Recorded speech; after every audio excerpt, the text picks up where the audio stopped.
Grace is the essence of life that enables us to see the world not simply as a place for us, but rather as a place for all of us. Grace is the awareness that while life is good, it can be made better for us by others. Grace is a gift that we must share readily, for without it, the world is darker and more forbidding. G is for generosity, the will to do something more for others. Generosity is the capacity, as George Bernard Shaw said, to question life's purpose. There are those that look at things the way they are and ask why. I dream of things that never were and ask why not. Standing still is good for statues, but not for people. Those who aspire to generosity look at the status quo as a building block to creating something better. R is respect, the dignity of life and work. Self-awareness opens the door to respect for others. Without recognizing who you are, you cannot recognize the other person. A fully self-aware person knows her faults as well as her strengths.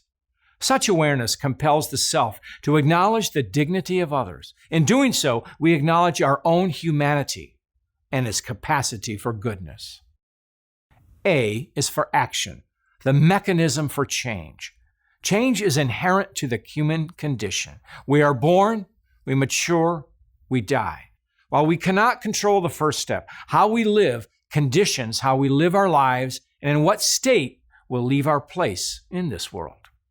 Those with a bias for action will be those who look at life as a gift that rewards us only if we are willing to return that gift through our actions.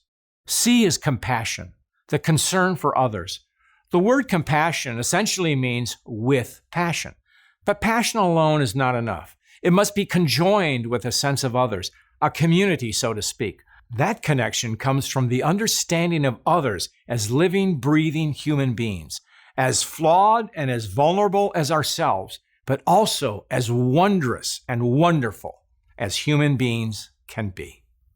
E is energy, the spirit that catalyzes us. Get up and go. That's energy. It's the vitality that animates our purpose, translating what we want to do into what we actually do. Energy is a kind of caffeine that revs our internal motor so that we can stay the course when times are tough, as well as enjoy that course when things are going well. Energy is the spunk of life, and it's just swell.